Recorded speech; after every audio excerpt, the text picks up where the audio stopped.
yo ingreso aquí al estudio mucho antes de ingresar a la Facultad de Arquitectura. Ingreso al estudio cuando en el año 1947. A la facultad ingresé en el año siguiente, año 1948, cuando se creó la facultad. Dejó de ser escuela de arquitectura dependiente de ingeniería para transformarse en facultad. Es decir, ingreso aquí al estudio cuando tenía 17 años. Como yo nací a mitad de año, tenía la ventaja de que me había recibido en la secundaria muy joven, y pude ingresar enseguida a la facultad. Estaba en el punto medio de qué curso ibas, si en la escuela primaria ibas al primer grado o tenías que esperar, etc. Con lo cual ingresé a la Facultad de Arquitectura cuando tenía en el año 1948.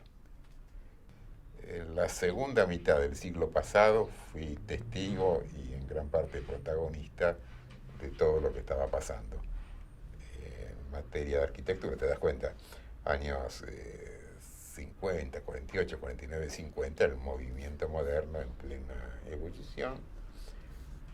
Nos informábamos de lo que estaba pasando en el mundo por suscripciones a alguna de las revistas, que no había tantas revistas de arquitectura en el mundo como las que hay ahora, y cada vez que llegaba un número yo lo devoraba, todos lo devorábamos, ¿verdad? Las suscripciones estaban, no había evidentemente todos los sistemas de comunicación que hay ahora para saber lo que pasa en el mundo, en todo el mundo, ¿verdad? Así que y fue una época así heroica donde hubo buenos momentos, momentos difíciles, épocas rugientes, como las llamábamos con Álvarez al respecto, ¿verdad? Yo ingreso a la facultad y evidentemente tenía mucha información de lo que estaba pasando en el mundo a través de esas revistas, experiencia que iba adquiriendo en el estudio, razón por la cual ya en esa época el primer curso de composición arquitectónica se daba en el segundo año, y eso ya estábamos en el año 1950, y que era un año importante acá en Argentina porque había un aniversario que era el sesquicentenario 1950, ¿verdad? Y se habían instituido premios a los estudiantes de cada curso de los 5 cursos que había de composición arquitectónica. Y yo gané la medalla premiada con una medalla de oro en la época que las medallas de oro eran de oro y se entregaban.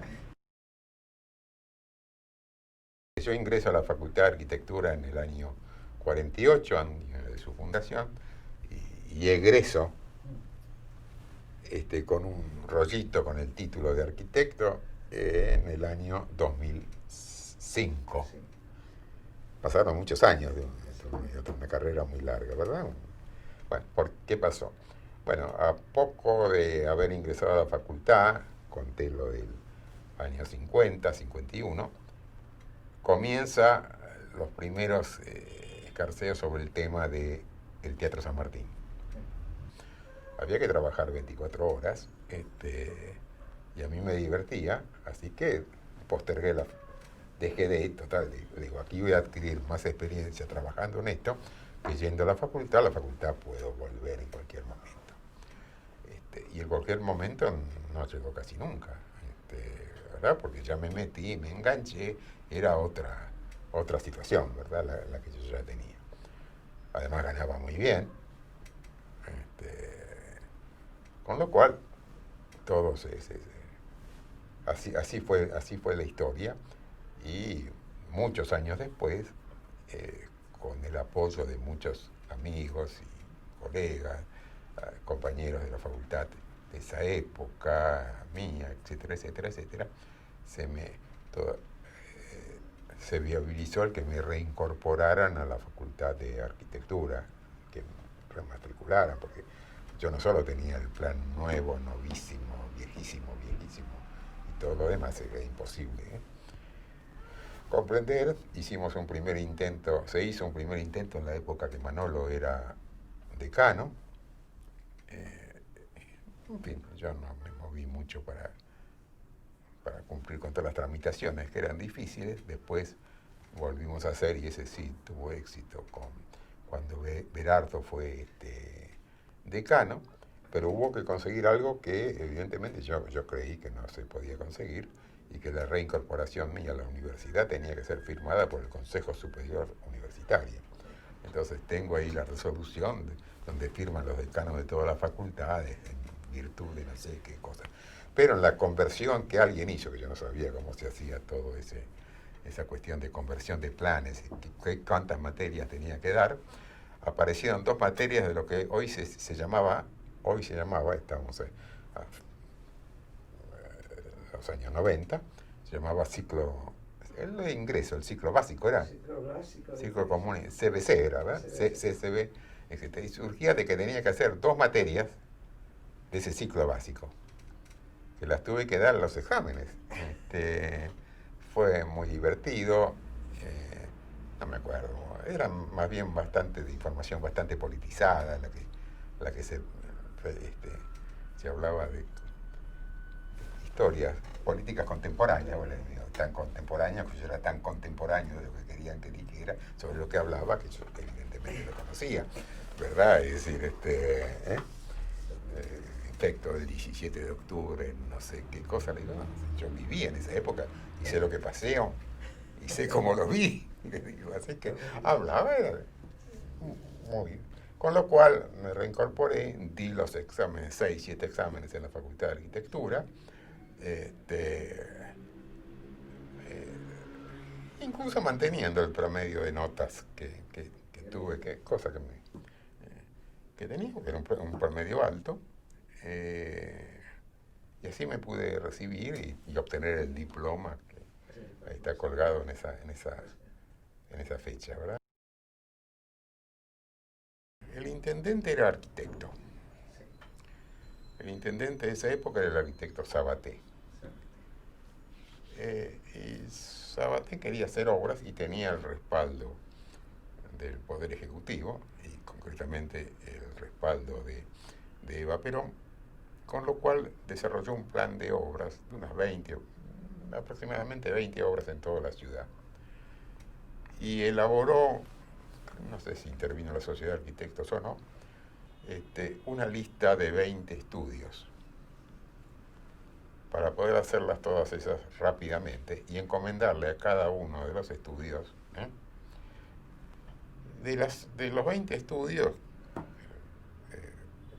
que yo ya integraba, no como socio, pero que lo teníamos, creo que nosotros estábamos en el 8º o el 9º puesto de esa lista. Y como tenían el plan del teatro, de hacer el Teatro Municipal San Martín en el edificio que existía ahí sobre Avenida Corrientes, y hacer los camarines, ese edificio del que mencioné antes, nos tocó eso. Y fue una de las pocas obras de esas 20 que se concretaron. Nosotros lo primero que hicimos fue demoler un primero o segundo piso, 2 pisos que había ahí donde están ahora los camarines. Teníamos que iniciar la obra, demolerla y teníamos que excavar, mientras hacíamos los planos de todo esto. Había que hacerlo en ese periodo que te dije de 3 meses y medio. Nos encontramos ahí, fuimos al lugar, Álvarez y yo, y nos encontrábamos que no querían demoler nada. ¿Por qué? Porque había un camarín con una faja de un juzgado que decía clausurado por juzgado número tal, etcétera, no sé qué delito había ahí, un juez alguna vez intervino, etcétera. Así que hicimos en 24 horas la gestión para poder romper esas fajas y demoler, etcétera. Y ese edificio, que es el que hoy todavía está, de camarín se hizo. Pero lo hicimos pensando en el proyecto que íbamos a desarrollar para el Gran Teatro, adquiriendo y expropiando un terreno vecino, donde estaba el cine, como mencioné antes. También se fueron incorporando terrenos que dan sobre la calle Sarmiento, y así se pudo hacer el proyecto que conocen, del Teatro San Martín. La gran ventaja es que el programa de todo ese desarrollo lo íbamos realizando a medida que íbamos desarrollando el anteproyecto, ¿verdad? Es decir, no había un programa fijo preestablecido. teníamos bastante buen contacto con el director del Teatro San Martín, catalán Cunel Cabanillas, conocido en los medios teatrales, muy buenos, muy respetados. Este, y así avanzó el Teatro San Martín. Se desarrollaron los planos del proyecto, se licitó la obra, el teatro sobre la Avenida Corrientes, con su escenario, etcétera, sin afectar todavía sin usar los terrenos que daban sobre Sarmiento. En algunos de ellos había un garage, una cosa así. Contratada la obra, nos dimos cuenta de que comprando un pequeño fondo de un terreno vecino se podía mejorar mucho todo el espacio asignado a la sala, a los halls y al escenario del teatro. Se hizo y modificamos totalmente el proyecto. Y se siguió con la obra, con un plazo muy breve, ¿verdad? Ya en todo esto estábamos en el año 53. Fue una época bastante activa. Sabaté había dejado de ser intendente por razones de tipo político. Y así llegamos al año 55, previo al golpe que volteó a Perón, con el edificio del teatro totalmente construido, la estructura, los revestimientos, las instalaciones principales hechas, hasta que esto, Frondizi presidente, año 58, intendente Giral, hombre de la construcción, muy ejecutivo, se solucionan todos los problemas administrativos que había, consejos deliberante mediante, etcétera, etcétera, etcétera, y se reanuda la obra. Otro aspecto que evidentemente caracteriza a nuestro estudio es y que hace de que hoy el estudio siga existiendo, es que los primeros socios éramos Álvarez, Santoro y yo.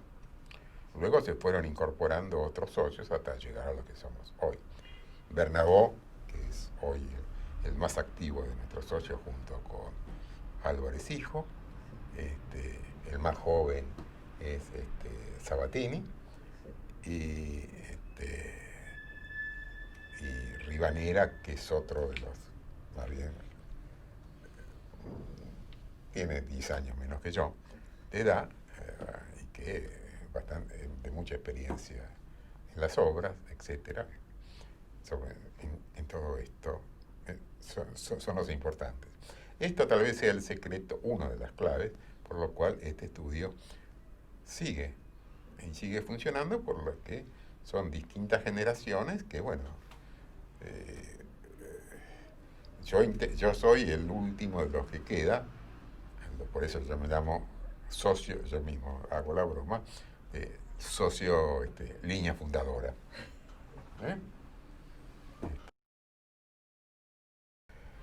Nuestros primeros edificios de perímetro libre, o sea, torres, que hicimos, una es en Belgrano, cuando se permitieron por primera vez hacer torres. ¿Cuál es? La primera torre que hicimos fue en Virrey Loreto y Arribeños. Era un terreno en el cual habíamos hecho para el cliente un proyecto de un petit hotel, como se lo llamaba antes. Vino el cambio de modificación, ¿qué hago? Vendo el terreno, decía el cliente, no voy a estar rodeado de torres haciendo y esto. No, bueno, ¿por qué no hacemos otro proyecto? No hacemos una torre, era una torre de 16, 17 pisos. ¿Por qué no hacemos una torre? Y arriba te haces un dúplex y tendrás tu petit hotel ahí arriba, ¿verdad? Y así se hizo. Entonces, otra torre fue en Quilmes. Y la torre de Quilmes ahí es donde comenzamos a darle mucha importancia al tema de cómo es la estructura. Es una torre donde abajo, ocupando todo el terreno, hay un gran salón de operaciones, había un gran salón de operaciones de banco. Y arriba una torre. Ahí nuestro asesor estructural era el famoso Atilio Gallo, con el cual inventamos estas 16 o 18, 16 o 22 columnas, se juntaban todas, no, eran 16. De a 4 se formaban como si fuera una pirámide invertida y llegaban a la planta baja, al salón de operaciones, cuatro torres, 4 columnas solamente. Y ahí veíamos, comenzamos a notar de que el efecto de la estructura de hormigón traía consecuencias no muy deseables en las primeras plantas de las torres, porque las columnas eran más grandes que lo que uno estaba habituado en edificios de 6, 7, 8 o 10 pisos. Entonces empezamos a decir, ¿por qué no saca, como el edificio es de perímetro libre, ¿por qué no sacamos la estructura perimetral afuera? Y así empezamos a hacer esa tipología de poner las estructuras en el perímetro, pero fuera del edificio. Con lo cual no estaba tan afectado los ambientes normalmente de vivienda, sobre todo tecnología de vivienda. Empezó a aparecer el lenguaje de las dobles columnas, por apareadas, ¿verdad? Ya sea separadas con una uña, 2 columnas muy juntitas, que eso se nota, hay algunas notas, incluso había en Suma sobre la teoría esa de la... Y además una cuestión que eso se mantuvo con el tiempo, que es el destaque de las horizontales, y ahí aparecen las horizontales, la uña que acentúa las horizontales, etcétera, ¿verdad? Es decir, creo que eso es lo que está caracterizando. Con respecto a los nuevos códigos empezamos a ver, o ya empezábamos a tener temas importantes, y apareció lo que hoy se llama, ¿cómo que lo llaman? Los edificios adosados a medianeras, semiperímetro libre. El primer gran ejemplo de lo que hicimos fue la ampliación de la Bolsa de Comercio, al lado de la obra de José Levi de la Torre, y en el otro lado Christoffersen de un lado y el Comega del otro. Entonces, ¿qué hicimos? Lo que se ve de esa época, hacer una gestión de que nos permitan construir la misma superficie que se podía construir, pero en un edificio adosado al Comega. Ese fue el gran... y después ese tema lo seguimos desarrollando. El tema del Panediles sobre el Libertador. Empezamos con los 2 edificios también, de semiperímetro libre, como se llama hoy, y la torre metida atrás, ¿verdad? Que después, en terrenos más grandes, venía bastante bien, la del Libertador frente al hipódromo, etcétera. Es decir, que había otro de los ejemplos interesantes, y contábamos siempre, esto no estaba previsto en las reglamentaciones, pero todas determinaron gestiones, y el otro tema eran las torres, de vivienda, introducir el concepto que había en Belgrano, en el resto de la ciudad, de la planta baja libre para viviendas. Y así aparecieron las torres, la primera torre que hicimos sobre la Avenida del Libertador, con el gran jardín en la planta baja libre y el primer piso de la torre, no sé, a 10 metros de alto más o menos, ¿verdad? Eso con la altura medida desde como se hace ahora, desde el cielo raso de la planta baja, ¿verdad? Hay varias de esas situaciones de las que ahora me acuerdo, que hacíamos. Por eso ustedes conocen mucho de código y saben cómo manejar. No, lo que tratamos es ver, conociendo las reglamentaciones, qué interpretaciones podemos hacer para acercarnos a lo que creemos que es mejor, ¿verdad? Construir un edificio normal que está ahí sobre Figueroa Alcorta, al lado de lo que hizo Vladimiro, bueno, respetar la obra de Vladimiro, has visto cómo está, ¿no es cierto? Es decir, cuando Vladimiro hizo eso, la vista era otra, y la visión era otra, la recepción está en el fondo y mirando, es decir, si la encerrábamos quedaban como un tubo, todo eso, así que empezamos a construir. Está todo eso en las publicaciones, ¿verdad? Esas son las cosas que, bueno, como todos éramos menos, los trámites eran más rápidos, ¿verdad? Si bien había en algún caso consejo deliberante, en otras épocas no había consejos deliberantes, sí, se manejaba esto. Y bien, así que hay muchos antecedentes de eso, ¿verdad? Decidieron llamar a un concurso, el Jockey Club, de proyectos, donde estuviera la sede del Jockey Club, pero que además hubiera un sector importante de renta, de manera tal que financiara algún grupo financista, les diera, que les entregaran el edificio del club gratis o bajo costo, etcétera. Y llamaron a un concurso abierto en la cual había además 5 invitados. Nosotros estábamos entre los 5. Y ahí Albert no era socio del Jockey Club, mucho menos. Y hablamos con Manolo. Manolo, ¿querés divertirte? Vamos a hacerlo juntos. Y lo hicimos el proyecto juntos. Y lo ganamos. Previch era el jurado. Previch nos llamó por teléfono para decir, lo felicito porque ganaron el concurso. Ahí quedó. Esto nunca se hizo, falló, etcétera, etcétera, etcétera. Años después, el Jockey Club vende el terreno, lo compra un grupo inversor de La Plata y decide llamarnos, porque ustedes conocen el terreno, queremos hacer algo. Queremos hacer un centro comercial y 2 torres, una torre sobre Florida, otra torre sobre... Y salió este proyecto sobre Tucumán, ¿verdad? Sobre la calle Tucumán. Y salió este proyecto, que es el primer intento de mall, o shopping a cielo abierto. Habíamos perdido la ocasión de intervenir en el proyecto del Hotel Sheraton, porque simultáneamente, o muy poco tiempo antes, nos estábamos ocupando de la restauración y ampliación del Teatro Colón. Cuando los del Sheraton compraron ese terreno, con el compromiso de construir un hotel, tal como figuraba, ¿no es cierto?, en las reglamentaciones de Catalina Norte, le informaron al intendente de esa época, que era Idisíbar, que pensaban conversar con nosotros para desarrollar ese proyecto. Y él dijo, no, porque están muy ocupados, se están ocupando del Teatro Colón. Está bien, tenía razón. Cuando surgió IBM compra el terreno donde está su sede,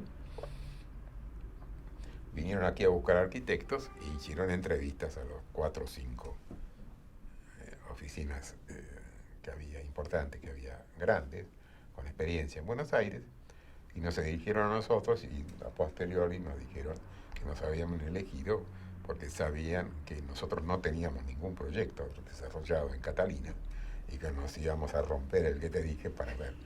Que entonces, así fue que hicimos lo del IBM, que fue una experiencia interesante, lo cual nos permitió viajar a Estados Unidos muy frecuentemente, y conocer muchos edificios de IBM en Estados Unidos, y bueno, y ahí quedó. Ahí los ingenieros estructuralistas eran Fernández Long y Regini, y de ahí salió esa imagen, porque había ciertas condiciones programáticas de IBM, que era hacer una torre con núcleo central. Hicimos muy pocas torres de oficinas con núcleo central, casi todas son núcleos perimetrales, ¿verdad? Pero ellos querían usar mucho de la luz natural y no tener mucha profundidad en las oficinas. Era la época en que esas oficinas las particionaban y tenían un montón de pequeños despachos para gerentes o no sé qué nivel que tenían. Es decir, no había el gran salón libre de oficinas. Y después vino el proyecto del Banco Río, también con asesores, y ahí sí fue un compromiso difícil, porque teníamos por vecino a la Catedral de Buenos Aires. Y ese proyecto tiene 15 metros, una excavación de 15 metros de profundidad. Nosotros incluso habíamos propuesto, cosa que se hizo, no tener aventanamientos hacia Plaza Mayo, es decir, sobre el fondo de la catedral, diciendo, la catedral se iba a recortar sobre un muro ciego como lo es ahora, ¿no es cierto? Sin ventanas, por lo menos que no aparecieran lucecitas de noche, esas cosas. ¿Eh? Y ahí quedó, así salió. La gente que trabajaba con Elio Piñón, que escribió un libro sobre la obra del estudio, es una historia interesante, hizo un recorrido y una localización de todos los edificios nuestros en Buenos Aires, y es impresionante. Elio Piñón, ¿cómo lo conocimos? Él nos conoció a nosotros no lo conocíamos. Álvarez vivía en una casa que proyectábamos el estudio, junto con, en esa época también con Macedonio Ruiz, en la esquina de Posadas y Esquiafino, frente al Palais de Glass. Y cuando la facultad lo trae a Piñón para dar sus primeras conferencias, él se hospeda en el Hotel Plaza Francia, que también está sobre Esquiafino. Y todos los días que estaba acá, caminaba, subía y pasaba por ahí, y le llamó la atención esta obra. Después lo llevan a conocer Buenos Aires y él se detiene. ¿Y esto, proyecto de quién es? De Álvarez y Asociados. ¿Y esto? Sí, ¿por qué no me hablan de Álvarez y Asociados? Le dijo a la gente que lo trajo, de la facultad.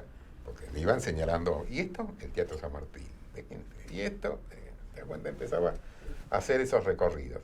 De ahí vino la cuestión de que recibimos llamado telefónico. No, un señor que dejó una tarjetita, Elio Piñón dejó una tarjetita en la portería de la casa de Álvarez, ahí en Posadas y Esquiafino. Y ahí fue que nos contactamos y establecimos una muy buena relación, que hasta hoy la mantenemos. Hizo un libro, el que es Piñón, yo diría de que es un maximalista de la arquitectura moderna, muy rígido, muy... El estudio tiene muchos proyectos de esta naturaleza, está interviniendo en muchos. Nuestra oficina sigue teniendo la necesidad de contar con 30 profesionales metidos acá. Y esta es la experiencia que nos viene de muchos años, hemos podido sortear muchas crisis. ¿Cuántas? Si empezamos a contarlas, yo me acuerdo de todas. ¿Verdad? Y esta también la sortearemos porque ahora, si bien tenemos trabajo, ¿con qué mantenemos el estudio? ¿Verdad? Porque cuesta cobrar, los honorarios es el otro desastre, como han bajado, ¿no es cierto? Ya no son los de las épocas de los años 80, 70, 80, cuesta mantenerlo, es decir, que una economía muy conservadora, que eso se debe un poco a la conducta que nos impuso Álvarez, de constituir reservas y ahorros, nos permite seguir manteniendo el estudio, con una producción que la gente joven está del estudio, los socios más jóvenes, es decir, el único viejo que queda, viejo soy yo, el que tiene 10 años más que uno siempre es viejo, ¿verdad? No es una arquitectura divorciada de todo lo que hemos hecho en los últimos 60 años, ¿verdad? No. Hay una cierta continuidad. Era como esa frase que se decía, el Mercedes-Benz, el logo, la estrellita no cambia, cambia un poquito, va cambiando lentamente. Bueno, ahora tal vez el cambio se produce, hay nuevas tecnologías, etcétera.